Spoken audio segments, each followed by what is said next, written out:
നമസ്കാരം, നാടോടി വിഷന്റെ ന്യൂസ് ഹൊററിലേക്ക് സ്വാഗതം. ന്യൂസ് ഹൊറർ അല്ലല്ലോ, നാടോടി വിഷന്റെ ന്യൂസ് ഹവറിലേക്ക് ഏവർക്കും സ്വാഗതം. വാർത്തകൾക്ക് വേണ്ടി എന്ത് തോന്നിവാസം വിളിച്ചു പറയുമെന്ന് കരുതി അന്തം വിട്ട് കുന്തം വിഴുകിയിരിക്കുമ്പോഴാണ് വാർത്തകൾ പെരുമഴ പോലെ ഞങ്ങൾക്ക് മുന്നിലേക്ക് പെയ്തിറങ്ങിയത്. ഗോഡ്സ് ഓൺ കൺട്രി, ദൈവത്തിന്റെ സ്വന്തം നാട്. എന്റെ സാക്ഷര കേരളമേ ലജ്ജിച്ച് തലതാഴ്ത്തിയാലും എന്തിനാന്നല്ലേ, നീതിക്ക് വേണ്ടി വാദിക്കുകയും നിരപരാധികൾക്ക് അത് നേടിക്കൊടുക്കുകയും ചെയ്യേണ്ട വക്കീലന്മാരും സത്യസന്ധമായും മാന്യമായും മാധ്യമ പ്രവർത്തനം നടത്തേണ്ട മാധ്യമ പ്രവർത്തകരും തെരുവ് നായ്ക്കളെ പോലെ തെരുവിൽ കടിച്ചു കീറി തമ്മിൽ തല്ലി സമൂഹത്തിനോടുള്ള പ്രതിബദ്ധത തെളിയിക്കുന്ന മനോഹരമായ കാഴ്ചകൾ നമുക്കൊന്ന് കാണാം.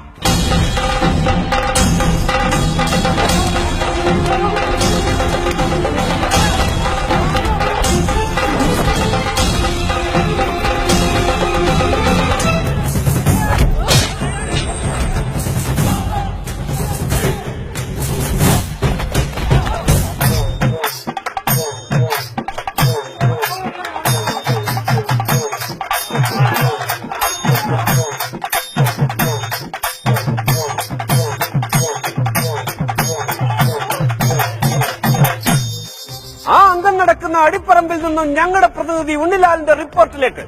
ഉണ്ണിലാൽ, എന്താണ് ഇപ്പോഴത്തെ അവിടുത്തെ അവസ്ഥ? എടാ ഹരിചന്ദ്ര, കേൾക്കുന്നുണ്ടോ? എടാ, ഞാൻ AC റൂമിലിരിക്കും, നിനക്കിത് വല്ലതും കാണാൻ പറ്റുന്നുണ്ടോ ഹരിചന്ദ്ര? എനിക്ക് കേൾക്കാമോ എന്ന് ചോദിക്കാം. എനിക്കുണ്ടോ? എന്റെ ചെവിക്കാണ്ട് ഗുരുവുണ്ടോ? എന്റെ ചെവിക്ക് ഒരു ഗുരുവില്ല. നീ അങ്ങ് പറഞ്ഞാൽ മതി, എനിക്ക് കേൾക്കാം. പൊരിഞ്ഞ പോരാട്ടമാണ് ഇവിടെ നടക്കുന്ന. മഹാഭാരത യുദ്ധഭൂമിയുടെ അവസ്ഥയാണ് ഇവിടെ. മഹാഭാരത യുദ്ധഭൂമി. ഹരിചന്ദ്ര, ഒരു മിനിറ്റ് ഒന്ന് ഹോൾഡ് ചെയ്യൂ. എടാ, നിനക്ക് ഞാൻ വെച്ചിട്ടുണ്ട്. ഹരിചന്ദ്ര, ഇത് നാണം കെടുത്താനാണോ ഞാനിവിടെ ആൾക്കാരെ വിളിച്ചു വരുത്തിയിരിക്കുകയാണ്? റിപ്പോർട്ട് വല്ലതും ഉണ്ടോടാവേ? വളരെയധികം കലുഷിതമായ അന്തരീക്ഷമാണ്. തോക്കും ബോംബും വടിവാളും ഉൾപ്പെടെ ഒട്ടേറെ മാധ്യമ പ്രവർത്തകർ വന്നുകൊണ്ടിരിക്കുകയാണ്. എന്തും സംഭവിക്കാവുന്ന കലുഷിതമായ ഒരു അന്തരീക്ഷമാണ് ഇവിടെ. കലുഷിതമായ അന്തരീക്ഷമാണ്. എനിക്കൊന്ന് പഴയ വൈരാഗ്യം ഈ SI വേറെ എന്തോ കേസിന് ഇവർ വളഞ്ഞിട്ട് അടിക്കുവാണെന്നാണ് തോന്നുന്നത്. അയ്യോ, ഈ എനിക്ക് റിപ്പോർട്ട് ചെയ്യണേ. ഇപ്പൊ കണ്ട ദൃശ്യങ്ങളിൽ നിന്നും ആ മാർക്ക് ചെയ്യപ്പെട്ട രണ്ട് മഹത് വ്യക്തികൾ ഇപ്പോൾ നമ്മോടൊപ്പം സ്റ്റുഡിയോയിലുണ്ട്. കൊണ്ടതിനും കൊടുത്തതിനും പറ്റി എന്തൊക്കെ വിഡ്ഢിത്തരങ്ങളാണ് അവർക്ക് പറയാനുള്ളതെന്ന് നമുക്ക് അവരോട് നേരിട്ട് ചോദിക്കാം. ആദ്യമായി മുതിർന്ന മാധ്യമ പ്രവർത്തകനാകാൻ കൊതിച്ച് അടികൊണ്ട് കുതിർന്ന പ്രശാന്ത് കുഴിമറ്റം. നമസ്കാരം. എടുക്കുമ്പോഴൊന്ന്, തൊടുക്കുമ്പോൾ 100, കൊള്ളുമ്പോൾ 1000, ഇങ്ങനെ വാക്കുകൾ കൊണ്ട് അമ്മാനമാടുന്ന അഡ്വക്കേറ്റ് രമേശ്. ഈ പ്രപഞ്ചത്തിലെ ഏത് വിഷയത്തെക്കുറിച്ചും വളരെ ആധികാരികമായി സംസാരിക്കുന്ന രാഷ്ട്രീയ നിരീക്ഷകൻ ശ്രീ മഹാദേവ്.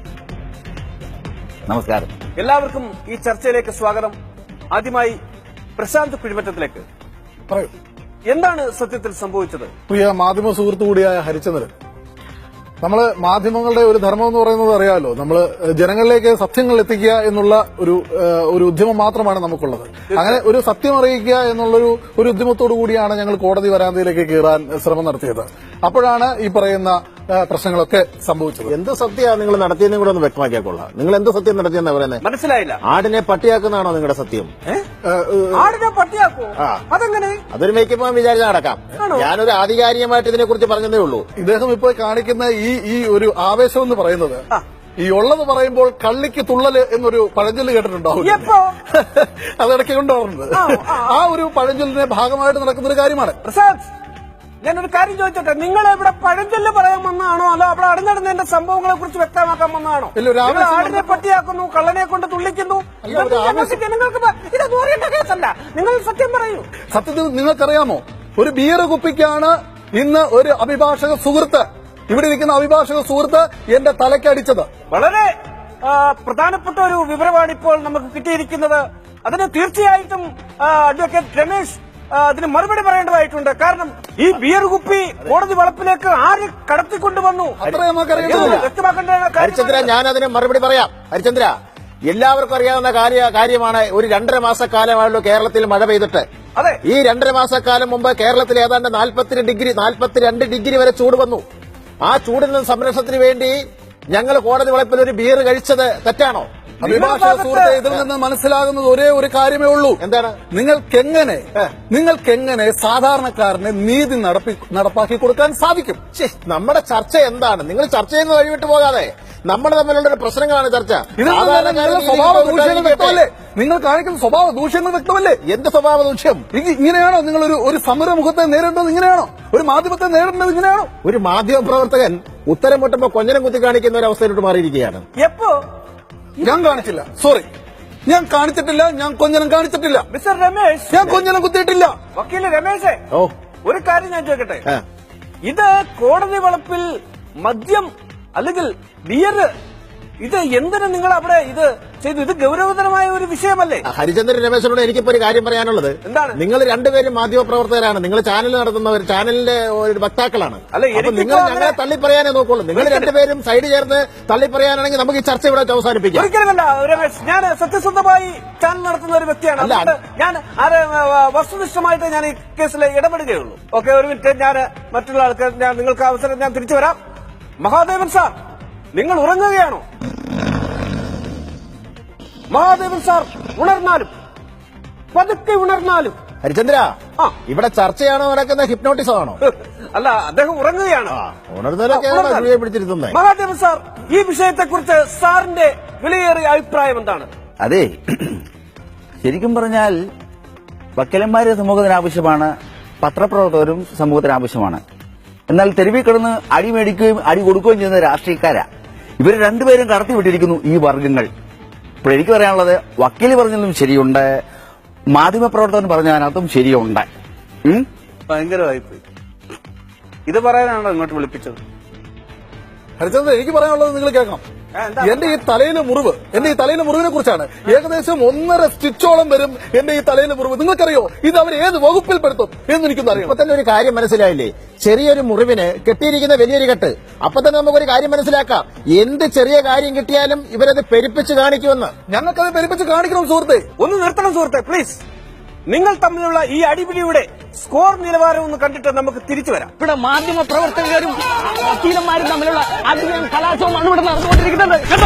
കണ്ടോ ഇവര് ഇതിനിടയിൽ എനിക്ക് ഇടിക്കുന്നുണ്ട്. അതുകൊണ്ട് നമ്മുടെ ചാനലിന് റേറ്റിംഗ് കൂടാൻ സാധ്യതയുണ്ട്. കണ്ടോ, ആവശ്യമില്ലാതെ എന്റെ മേത്തം കയറുന്നത്. ഇപ്പൊ 42ാമത്തെ ഇടിയാണ് എനിക്ക് കിട്ടിയിരിക്കുന്നത്.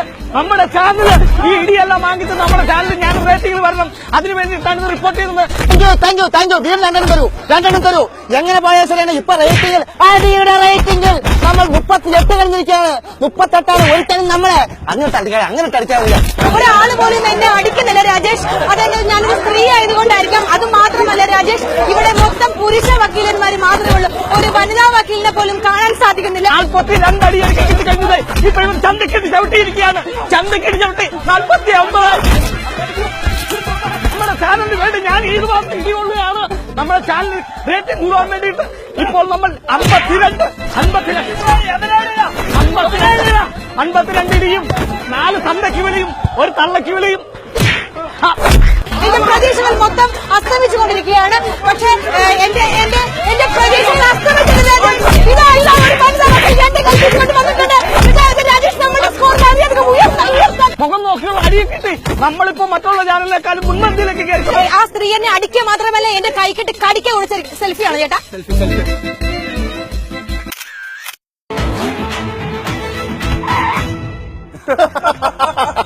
പ്രശാന്ത് കുഴിമത്തെ ഇത് കാണുന്നുണ്ടല്ലോ അല്ലേ? ഞാൻ കാണുന്നുണ്ട്. നിങ്ങൾ വലിയ ചിരിയൊന്നും ചിരിക്കേണ്ട എന്റെ അഭിഭാഷക സുഹൃത്തെ. നിങ്ങൾ ഇങ്ങനെ ആയെന്നുള്ളത് എനിക്ക് കൃത്യമായിട്ട് അറിയാം. മനസ്സിലായോ? ഹരിചന്ദ്രൻ, നിങ്ങൾക്കറിയാമോ ഇങ്ങനെ ഇരിക്കുന്ന ഇയാള് ഈ അക്രമത്തിന് മുതിർന്നത് എങ്ങനെയാണെന്നറിയാമോ? ഇതിന്റെ പിന്നിൽ ആരാന്ന് നിങ്ങൾക്കറിയാമോ? എനിക്കറിയാം.